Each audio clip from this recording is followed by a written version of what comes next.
Hello everyone, welcome to ML Goyal accountancy classes. अभी तक आपने अगर इस चैनल को सब्सक्राइब नहीं किया है तो सब्सक्राइब अवश्य कीजिए और इसके लिंक को आवश्यक व्यक्ति तक अवश्य साझा कीजिए ताकि वे भी अकाउंटेंसी के बेसिक कंसेप्ट क्लियर करने के लिए तैयार रहें और समझें और सीखें। चलिए हम प्रारंभ करते हैं एडजस्टमेंट एंट्री पार्ट 20 और इसमें हम समझने जा रहे हैं कुछ महत्वपूर्ण प्रश्न, short type question, very short type question. चलिए समझते हैं। महत्वपूर्ण प्रश्न, इंपॉर्टेंट क्वेश्चंस। समायोजन प्रविष्टि का अर्थ बताइए। देखिए, यह एडजस्टमेंट एंट्री के प्रारंभ में ही मैं आपको समझा चुका हूं, अतः इसका उत्तर आपको वहीं पर समझना है। नेक्स्ट है, अंतिम रहती का मूल्यांकन किस मूल्य पर किया जाता है वह क्यों। हम अच्छी तरह समझते हैं कि क्लोजिंग स्टॉक का मूल्यांकन लागत मूल्य या बाजार मूल्य दोनों में जो कम होता है उस पर किया जाता है। और बड़े प्रश्न करते समय भी इस बात का आप लोग ध्यान रखें। क्यों किया जाता है? क्योंकि क्लोजिंग स्टॉक जो है ट्रेडिंग अकाउंट के क्रेडिट में आता है और क्रेडिट साइड में इनकम होती है। ऐसे में अनावश्यक रूप से लाभ बढ़ जाएगा। तो जो व्यवसाय की अवधारणा है कि लाभ के लिए तैयार नहीं रहना है, हानियों के लिए तैयार रहना है, तो इसलिए हम लोग लाभ को अनावश्यक नहीं बढ़ा सकते। तो लागत मूल्य या बाजार मूल्य दोनों में जो कम है उस पर मूल्यांकन किया जाता है। नेक्स्ट है, संदिग्ध दायित्व को अंतिम खातों में कहाँ दर्शाते हैं? जानते हैं अच्छी तरह आप लोग। अंतिम खातों में चिट्ठे के नीचे नोट के रूप में दिखाते हैं कंटीजेंट लायबिलिटीज। संदिग्ध दायित्व पर आयोजन को अंतिम खातों में कहाँ दर्शाते हैं? यह बात भी हम लोग जानते हैं। Provision for contingent liabilities profit and loss account के डेबिट में लिखिए और बैलेंस शीट में लायबिलिटी साइड में आपको लिखना है provision for contingent liabilities. Next है, वर्ष के प्रारंभ में पूर्वदत्त किराया प्रीपेड रेंट ₹2000 वर्ष के प्रारंभ में प्रविष्टि बताइए।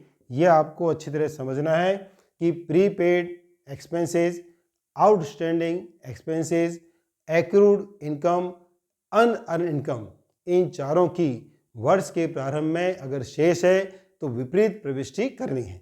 तो इसकी प्रविष्टि क्या होगी? तो आपको पहले सीधी एंट्री समझनी पड़ेगी। तो prepaid rent account debit to rent, यह प्रविष्टि सीधी है। अब इसका उल्टा कर दीजिए, rent account debit to prepaid rent account.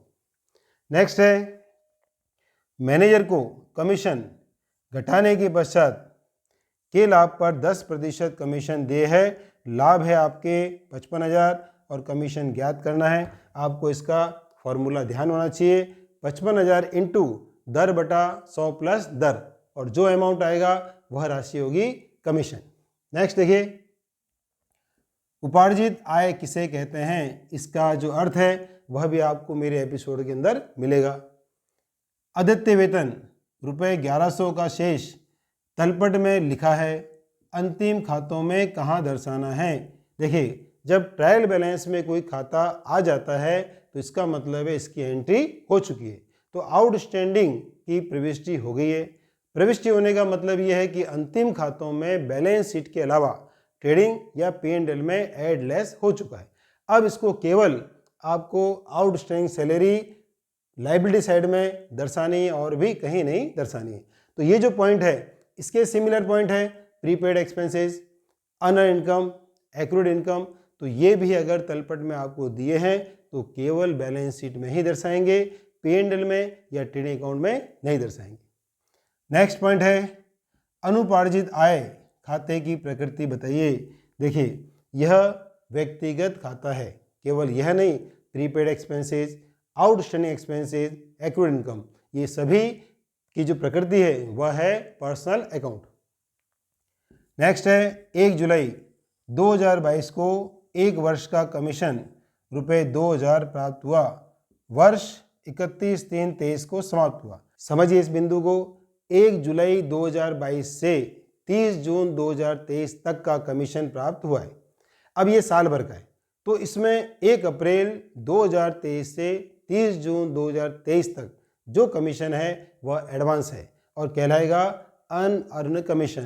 तो 1/4 कमीशन 2000 का निकालिए, यह राशि आती है 500 रुपये। और क्या प्रश्न है, समायोजन प्रविष्टि बताइए। तो अनअर्न इनकम की एंट्री आपको आती है, क्या एंट्री करेंगे आप लोग, income account debit to unearned income. तो यहाँ इनकम जो है वो क्या है, कमीशन, तो commission account debit to unearned commission.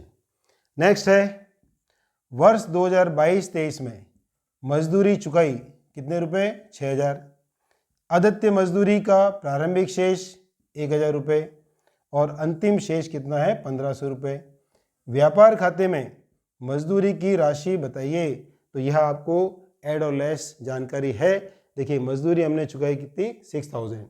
पिछले वर्ष की बकायत है कितनी, 1000, लेस कर दीजिए, ये हो गया 5000। और इस वर्ष की जो आउटस्टैंडिंग है ऐड कर दीजिए, तो 5000 में 1500 ऐड करेंगे तो ये राशि हो गई 6500। तो इस राशि को हम लोग कहाँ दिखाएंगे, व्यापार खाते में मजदूरी की राशि दर्शाएंगे। अब समझते हैं अगला प्रश्न। 31 मार्च 2023 को डेटर्स है 50,000, प्रोविजन फॉर बैड डेब्ट्स बनाना है 10% और प्रोविजन फॉर डिस्काउंट बनाना है कितना, 10%। और ज्ञात करना है आपको प्रॉफिट एंड लॉस अकाउंट में कितनी राशि आयोजन की दिखाएंगे। समझिए, जब दो मदें आपको दी हो, प्रोविजन फॉर बैड डेब्ट्स और प्रोविजन फॉर डिस्काउंट, तो सबसे पहले ज्ञात करेंगे प्रोविजन फॉर बैड डेब्ट्स। देखिए प्रोविजन फॉर बैड डेब्ट्स की जो राशि है 10% ऑफ 50,000, तो ये राशि कितनी हो गई, 5000। Provision for discount on debtors की जो अमाउंट है, इसमें आपको 50,000 में से 5000 लेस करना है। डेटर्स में से प्रोविजन फॉर बैड डेब्ट्स का बैलेंस लेस करेंगे, जो अमाउंट आएगा उस पर निकालना है कितना, 10%, और ये अमाउंट 4500। तो दोनों अमाउंट इस प्रकार से ज्ञात करेंगे। नेक्स्ट देखिए, चालू वर्ष में गत वर्ष के उपार्जित ब्याज एक्रूड इंटरेस्ट इनकम है, ये प्राप्त किए, पिछले वर्ष के अर्जित थे, इस वर्ष प्राप्त हुए हैं। विपरीत प्रविष्टि जो वर्ष के प्रारंभ में की जाती है वह भी कर दी गई है। तो चालू वर्ष के लाभ पर इसका क्या प्रभाव पड़ेगा, चालू वर्ष के लाभ पर इसका कोई प्रभाव नहीं पड़ेगा, क्योंकि हमने विपरीत प्रविष्टि करके यह प्रभाव को हटा दिया है। नेक्स्ट पॉइंट है, पसंदगी पर माल बेचा, विक्रय मूल्य 10,000 रुपये, लागत पर 25% लाभ है। समझिए, सेल्स में दो राशियां होती है, कॉस्ट प्लस प्रॉफिट, मिलकर बनता है क्या, सेल्स प्राइस। तो सेल्स प्राइस जो है वो कॉस्ट पर 25% जोड़ करके बना है। नेक्स्ट समझिए, सहमति प्राप्त नहीं हुई। तो देखिए, जब ग्राहक की सहमति प्राप्त नहीं होती है तो क्लोजिंग स्टॉक के अंदर इसको शामिल करना होता है और आपसे इसकी प्रविष्टि पूछी गई है। तो प्रविष्टि आपको आती है closing stock account debit to trading account. लेकिन ये अमाउंट कैसे ज्ञात करें, तो यहाँ पर कॉस्ट प्राइस निकलता है। तो थोड़ा सा हम गणित का सहारा लेते हैं। समझिए, माना लागत 100 रुपये है, विक्रय मूल्य कितना होगा, लागत का 25% जोड़ना है, तो लागत 100 है, 100 का 25% होता है 25, तो 100 प्लस 25 किया, ये आ गया आपका सेल्स प्राइस 125। जब 125 सेल्स प्राइस है तो कॉस्ट कितनी होगी, 100, एक है तो 100/125। और अगर मान लीजिए सेल्स प्राइस 10,000 है तो कॉस्ट प्राइस कितनी होगी, इस प्रकार से हम निकालेंगे और यह कॉस्ट प्राइस कितनी हो गई, 8,000। अब टैली करने के लिए कॉस्ट का 25%, 8,000 का 25% कितना होता है, 2,000। तो 2,000 को 8,000 में जोड़ दीजिए, ये हो गया सेल्स प्राइस कितना, 10,000। समझते हैं अगला बिंदु, उपार्जित एवं बकाया आय में क्या अंतर है। देखिए, एक्रूड इनकम और आउटस्टैंडिंग इनकम, इन दोनों में जरा सा अंतर है।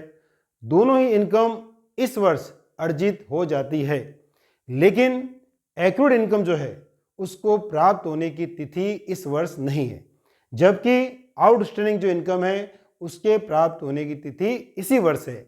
यह इन दोनों में बेसिक अंतर है। मान लीजिए किसी व्यक्ति से आपको ब्याज प्राप्त होना है और वह ब्याज 31 दिसंबर और 30 जून को प्राप्त होता है, तो 1 जनवरी से लेकर के 30 जून के बीच में आता है 31 मार्च, जो कि वर्ष के अंत का दिन है।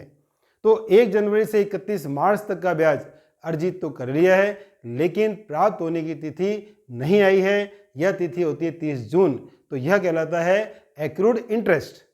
लेकिन अगर मान लीजिए 1 जुलाई से लगा करके 31 दिसंबर तक का ब्याज भी प्राप्त नहीं होता है, तो वह ब्याज कहलाएगा आउटस्टैंडिंग इंटरेस्ट। तो इन दोनों में बेसिक यह अंतर है। समझते हैं अगले बिंदु को। कौन सी लेखांकन अवधारणा लेनदारों पर बट्टे के लिए संचय reserve for discount on creditors के विरुद्ध है?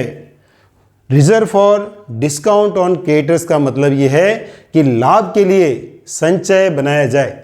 यह अनुदारवादी अवधारणा या रूढ़िवादी अवधारणा के विरुद्ध है, जिसमें कहा गया है कि व्यवसाय को लाभ के लिए तैयार नहीं रहना है, बल्कि हानियों के लिए तैयार रहना है और हानियों के लिए आयोजन बनाना है।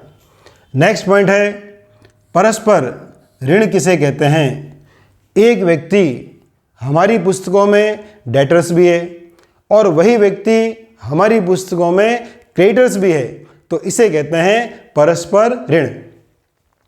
नेक्स्ट है एक व्यापारी 5000 से देनदार और 1500 से लेनदार है। देखिए इसी का उदाहरण है ये, और समायोजन प्रविष्टि बताइए।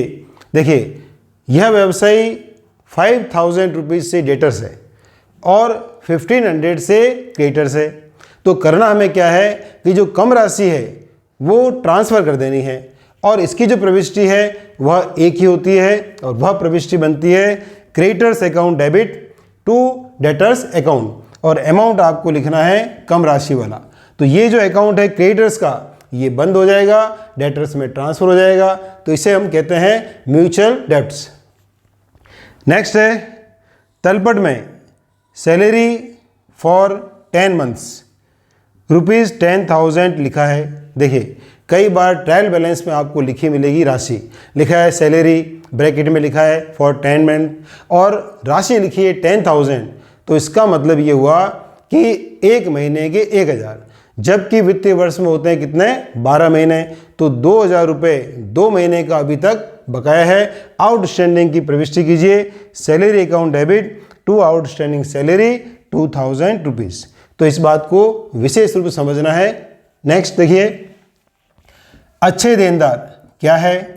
क्या इस पर आयोजन बनाया जाता है? बहुत ही सिंपल सी बात है, अच्छे देनदार वे हैं जो पूरी राशि हमें चुका देंगे। इन देनदारों पर डूबत ऋण आयोजन नहीं बनाया जाता है। नेक्स्ट पॉइंट, बकाया व्यय व पूर्वदत्त व्यय में क्या अंतर है? इसका अर्थ आप लिख दीजिए, स्वतः ही इसका अंतर बन जाएगा।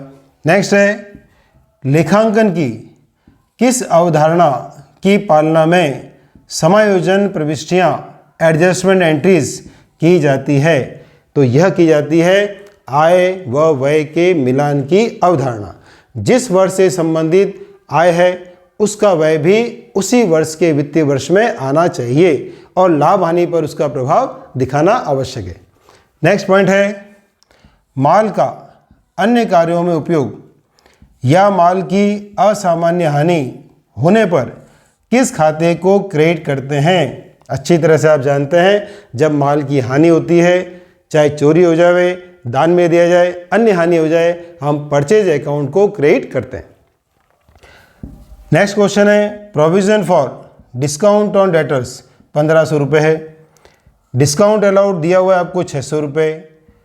बट्टे खाते को बंद करने की प्रविष्टि दीजिए। तो जब प्रोविज़न दिया है तो डिस्काउंट का जो बैलेंस है वो प्रोविज़न में ट्रांसफ़र होगा। तो डिस्काउंट अकाउंट का बैलेंस कौन सा है? डेबिट कर दीजिए क्रेडिट, और प्रोविज़न को कर दीजिए डेबिट। समझिए, provision for discount on debtors account debit to discount, और ये अमाउंट जो है डिस्काउंट का प्रोविज़न में ट्रांसफ़र हो जाएगा।